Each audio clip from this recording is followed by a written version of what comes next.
Hello everyone, let us discuss about the chapter motion and measurement of distances. So, once we finish our vacation, after vacation what we do? We go to school and discuss about the places we visited in the vacations.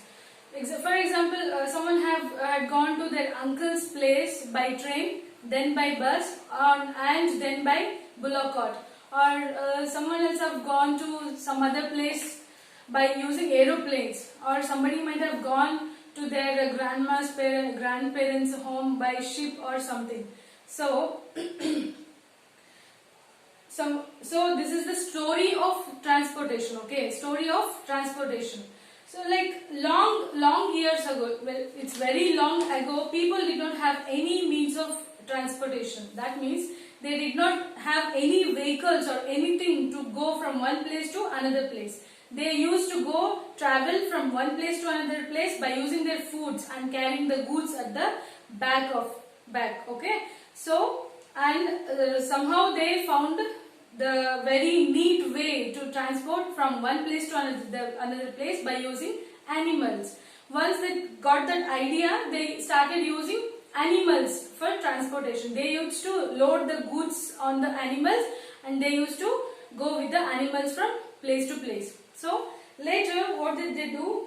They in the ancient time, water transportation was very difficult. Okay, they did not have any boat, ships or something. So they thought they can create some platform so that it just floats on the water, and just by pulling the water down it just goes front. Okay, in that cases they have found out the wooden logs. Okay, that hollow cavity wooden logs. Hollow cavity, why hollow cavity? Because hollow cavity wooden logs, for example bamboo. Okay, for example it is a bamboo. When we just drop a bamboo on a water, it just floats, it doesn't sink. And any wooden log, it just floats on the water. So by assembling so many wooden logs, they make just a flat platform so that they can stand or they can sit on that and just pulling the water backwards, so they can move front. Later they invented that. Somehow they have made a shape like boat structure by observing the water animals, the shape of the fish. By observing the shape of the fish, they got an idea to make a boat like this, because it is very easy way to pass through the water. Okay, if you have a flat surface, it is very difficult to pass through the water, because the speed, we cannot get the speed. When we have this kind of shape, it is easy to pass through the water. So they have observed the water animals. For example, fish will have this shape, right? So after observing that, they have made a boats like water animal shapes. Okay, later once the wheel is invented, like once the wheel was invented, the drastic changes has happened in the transportation. That means when they started using the wheels, they started doing the bullock cart and tanga. What do you mean by bullock cart? That is one cart which is having a big wheels, and that can be pulled by animal. Okay, which is having a big wheels and it is pulled by animals. Okay, for example bull, and tanga is used for horses. Okay, horse will pull the tanga. So once the wheels are invented, they started using the carts. Okay, they started making the carts, and carts are pulled by animals. Okay, this was the story of inventing the wheels. Now later they invented the steam engines. What do you mean by steam engine?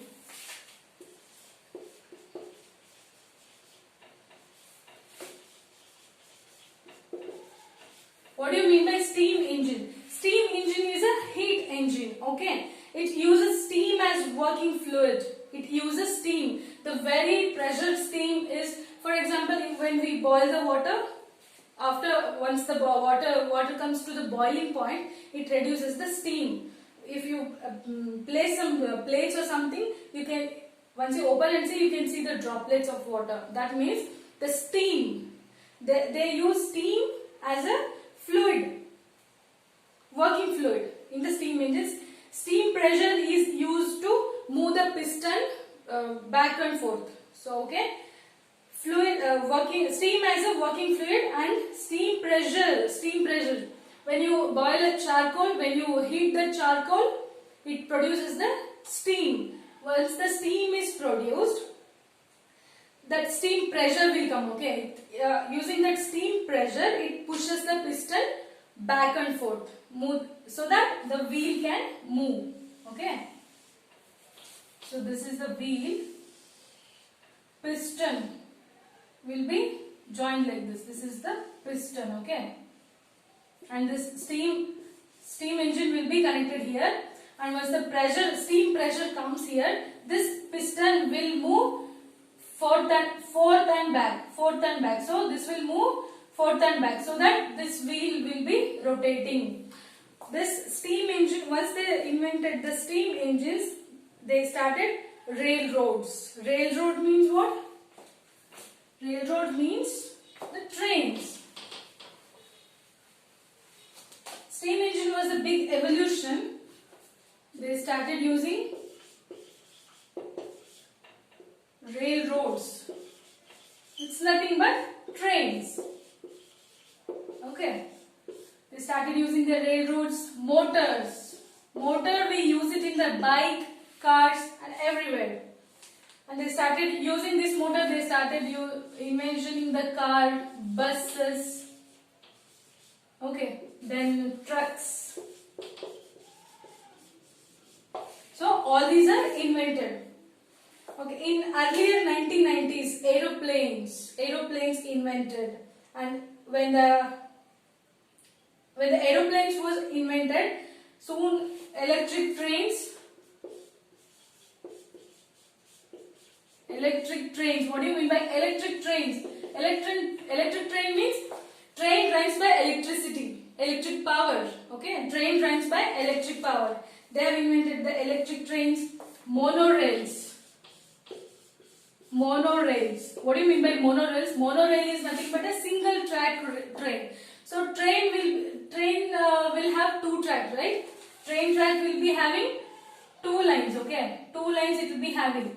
But monorail will have only single track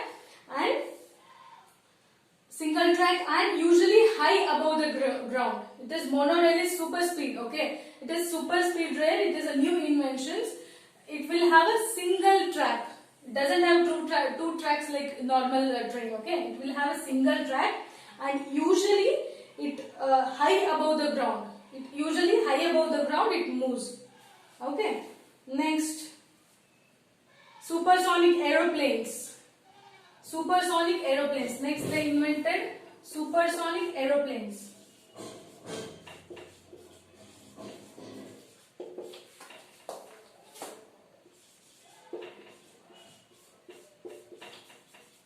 Okay, they started inventing the supersonic aeroplanes in 20th century.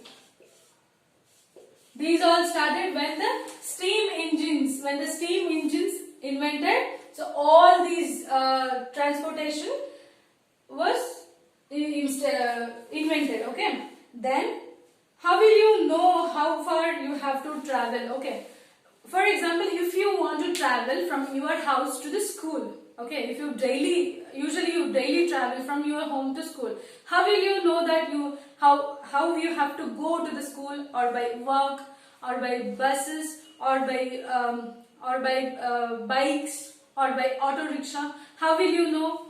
We can know only using distances. Okay, we have to count the distances. How far is our school? Either we can go by walk. If it is nearer, we can go by walk. If it is a farther, we have to take some vehicles as a transportation from home to the school. Okay, it is always very important to know that the distance between the one place to another place that we wanted to travel.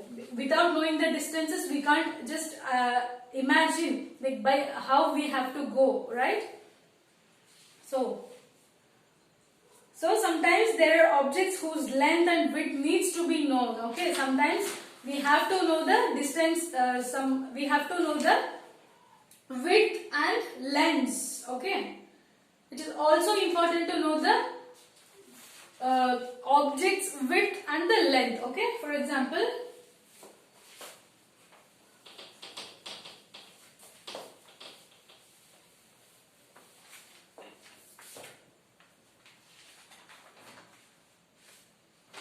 now I have a desk.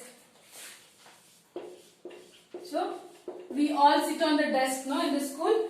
So two students are sitting on the desk. Okay, one desk is there. Only two students need to share one desk. Okay, two students are sitting in a desk. So what happens? Always both of them have a conflict regarding other person is taking too much place in the desk, sitting in the desk. Okay, so two persons will have always conflict that they are assuming that the another person is using more of the desk, more width of the desk. So their teacher told them to measure the desk length.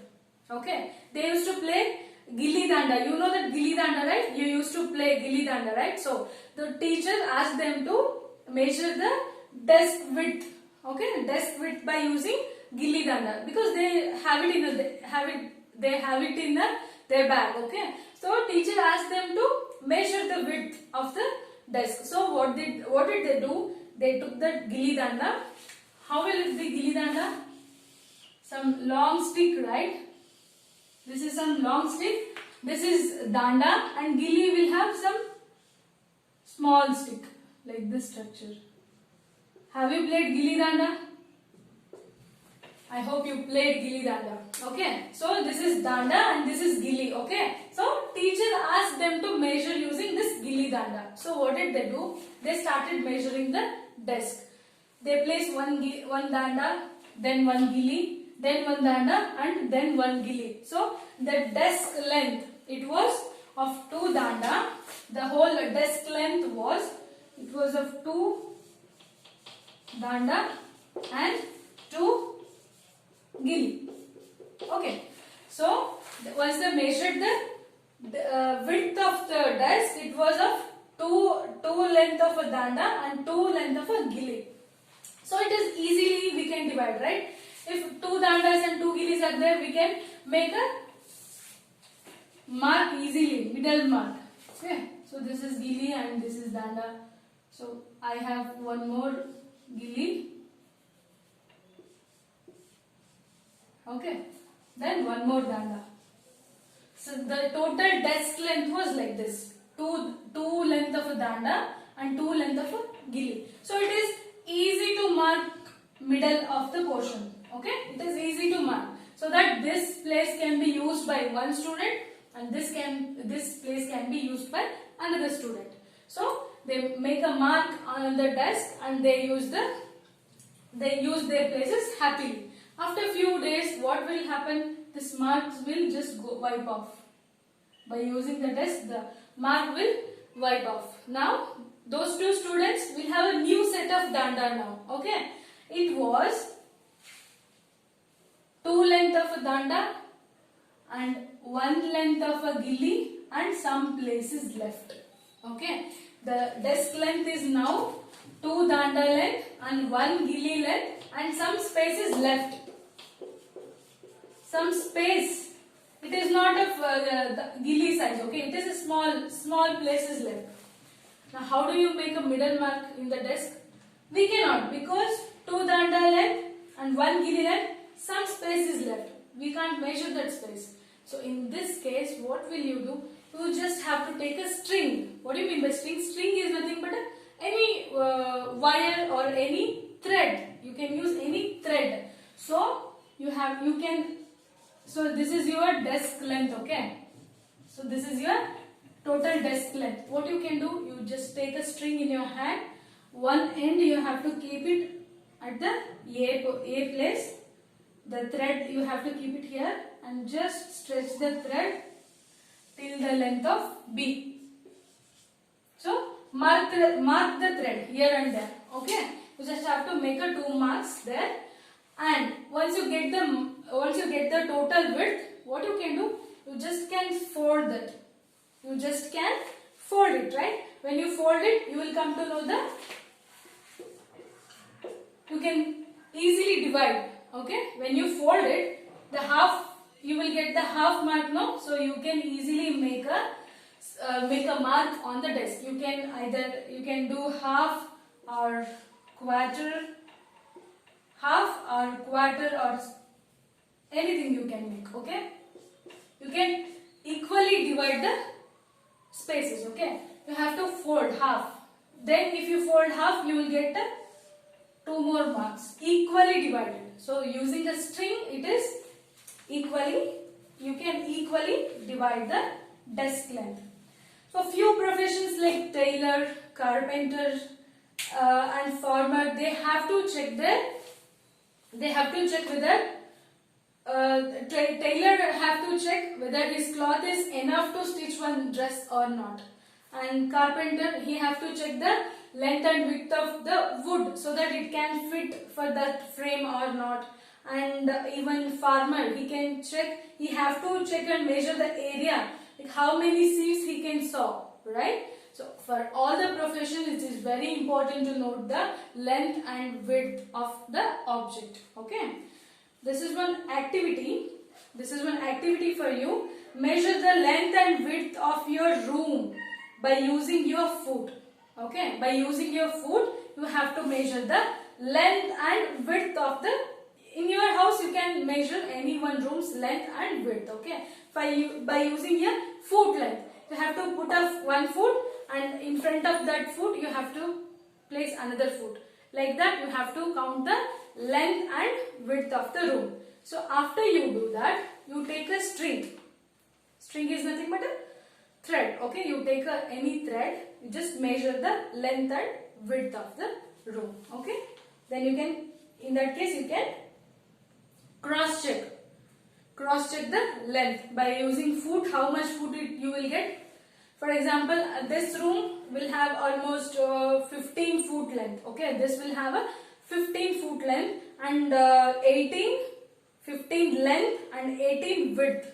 If I use a string, for how much length and how much width we can compare. Okay, that is one activity.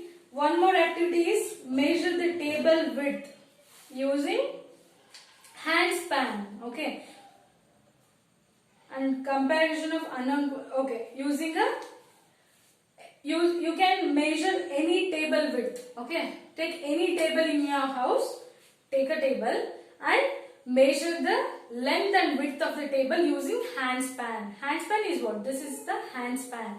The measure from this tip to this tip. This is hand span. You have to, I can measure the hand span, width of this hand span. You have to place your finger like this. Okay, then you have to place a finger like this.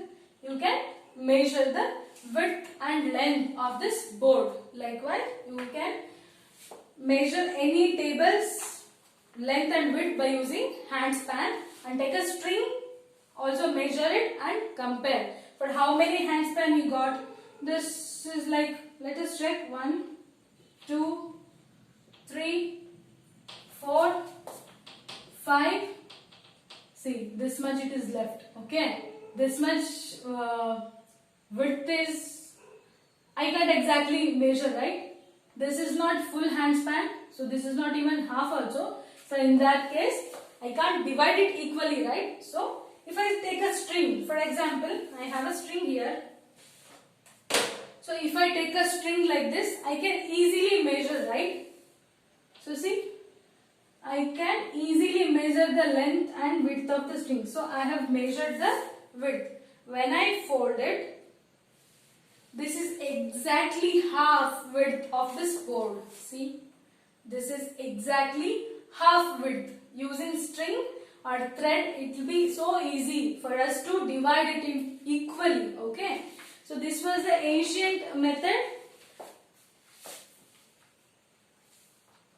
In ancient time, this was used for measuring anything and equally for dividing equally. Okay, so next one. Comparison of unknown quantity with some known quantity. This is called as a unit. So, comparison of a unknown quantity with some known quantity. Okay, that is called as a unit.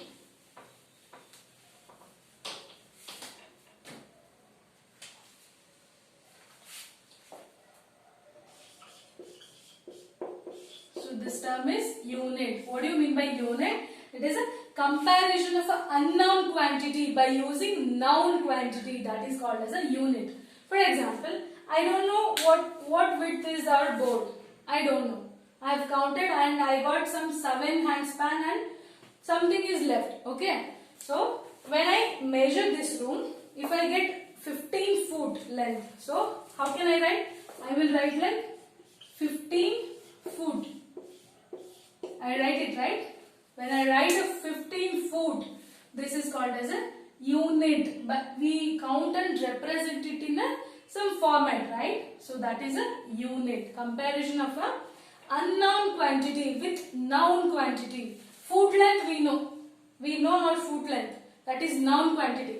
But I don't know what is the width of this room or width of this table. I don't know, right? I know what I know my handspan width, handspan measurement, right? I can measure it easily. But I don't know. I can't measure this board. So using my handspan, I counted. So handspan is the unit, and this is the number of representation. This is a number of representation, and handspan or a foot length is the unit. Okay, this is the way to represent any measurements. Measurement of a room with a foot length, we get 12 foot. So that's what, 15 foot, and 12 is a number. Foot length is a unit. This is called unit. Measurement of unknown quantity using a known quantity, it is called as a unit. Got it? Now, standard units of measurement. In ancient times, okay, length of foot, width of finger, okay, length of foot and width of finger and handspan. Handspan was used. Cubit, the elbow to the fingertip. Cubit means what? Elbow to the fingertips. This is our elbow to the fingertip. This length was called as cubit in ancient time, okay? And yard of a cloth was used, and yard is what?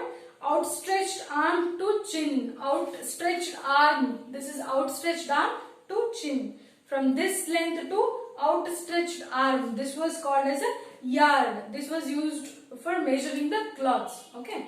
In India, angul, that is a finger, was used, and muthi. Muthi is nothing but a fist. This is a fist. These was used in India for measuring. Okay. So when we measure the room length, so each and everyone's foot length is not equal, right? Someone have a foot length of 7, someone have a foot like everybody's shoe size is different, right? So when I measure this room with my foot length, I get some other number. When you measure the same room with your foot length, you will get the different numbers. So there are so many variations, right? Because everybody's foot is not equal. So in that case, some standards was required. Some standard of measurement was required. So French created a standard unit of measurement called metric system. So they have invented the metric system. Okay.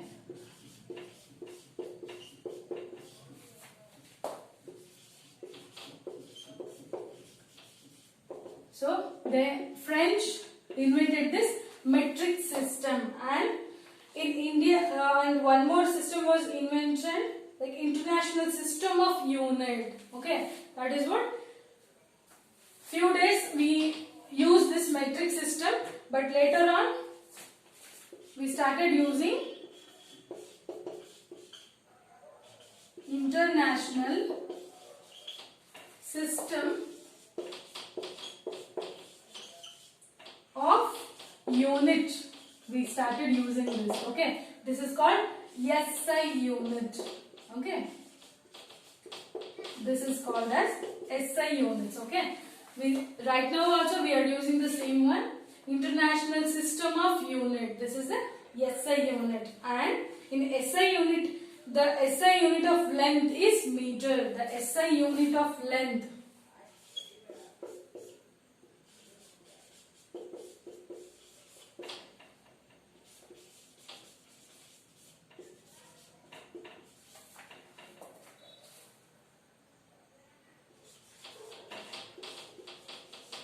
So the SI unit of length is meter. Okay, SI unit of length is what? Meter. And we know 1 meter is equal to 100 centimeter. Okay.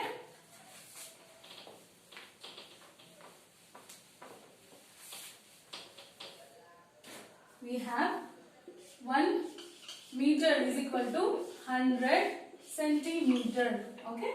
And 1 centimeter is equal to what? 10 millimeter. Millimeter is a very small.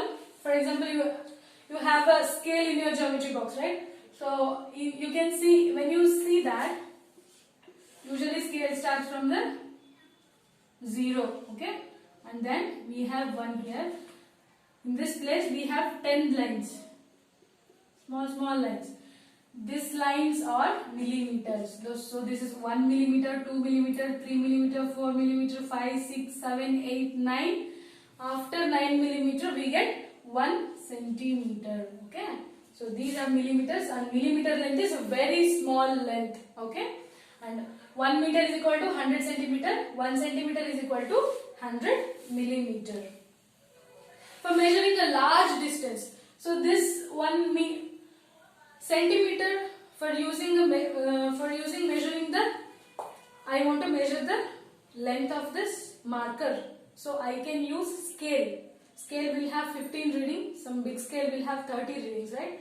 So I can measure this length using metric, this normal scale. Okay.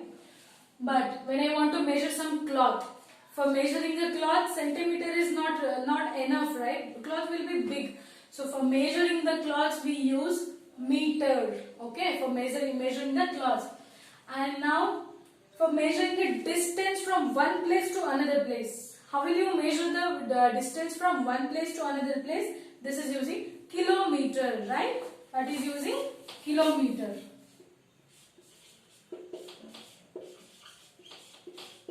We use kilometer. That is a kilometer. Okay. And 1 kilometer is equal to 1000 meters. Okay. So for measuring the distance from one place to another place, we use kilometers, and 1 kilometer is equal to 1000 meters. Okay. And 1 meter is equal to 100 centimeters. And 1 centimeter is equal to 10 millimeter. So let us, we can write 1 centimeter is equal to 10 millimeter. Okay. Now 1 meter is equal to 100 centimeter. Now 1 kilometer is equal to 1000 meter. This is important. Please note it down. Okay, this is very important. 1 centimeter is equal to 10 millimeter. 1 meter is equal to 100 centimeter. 1 kilometer is equal to 100 meter. This is important. Just please note it down. Okay. Now let us see correct measurement of length. How do you measure it exactly? Okay. So I want to check the correct measurement of the length.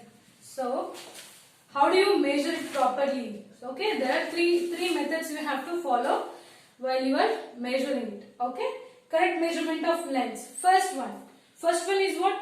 Place the scale in contact with the objects along with its length. For example, if I have a scale, right now I don't have a scale in my hand. So just assume that this is a scale. So when I want to find out the length of this marker.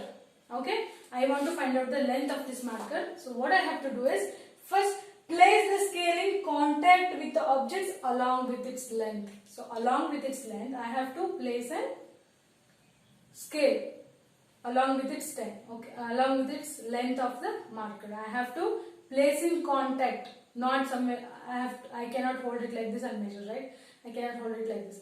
Just place the scale in contact. You have to place just assume this is as a scale, okay? So you have to place the scale in contact with the object of length. So now the second one, In some scales, it may ends may be broken down, so you have to measure it from 1. So some scales, some old scales will have we have some old scales, right? So in that case, this edge, some edge will be broken like this, okay? And in the reading starts actually from 0, but our scale is broken, so it is showing some reading, okay, in the middle. Now, the 1 is exactly here. This is actually 0, but scale is broken. If the scale is broken or something happened to scale, edge, don't consider this edge, okay? What you have to do is, you just have to place it from 1 centimeter, okay? So just think that some edge is broken, so I have to take from 1 centimeter, okay? I have to place 1 centimeter to the tip of this marker. I have to measure it, okay? When I measure like that, for example, the length of this marker, let us think that 14.4 centimeter. So the total length of this marker is 14.4 centimeter, that we have checked it from the number 1, not from 0, because our scale is broken. We have checked it from 1 centimeter. The total length I have got is 14 centimeter. But exactly the length of this is what I have to do, minus 1. Why? Because we have checked it from 1 centimeter, not from 0. So in that case, this will be 13.4 centimeter. If the scale edge is broken, don't use the edge. So start reading from number 1 centimeter. So final length, what you get, you have to minus 1 that. So you will get the exact length of this marker. And the third one is correct position of the eye. Okay, when I want to measure this length, I have to hold it like this, and it should be straight. The measurement we have to do it like, you have to hold it straight. You cannot hold it somewhere and see here. You cannot hold it somewhere else. You have to. The marker and the scale should be right in front of your eye, so that you will get the correct readings. Okay. Thank you.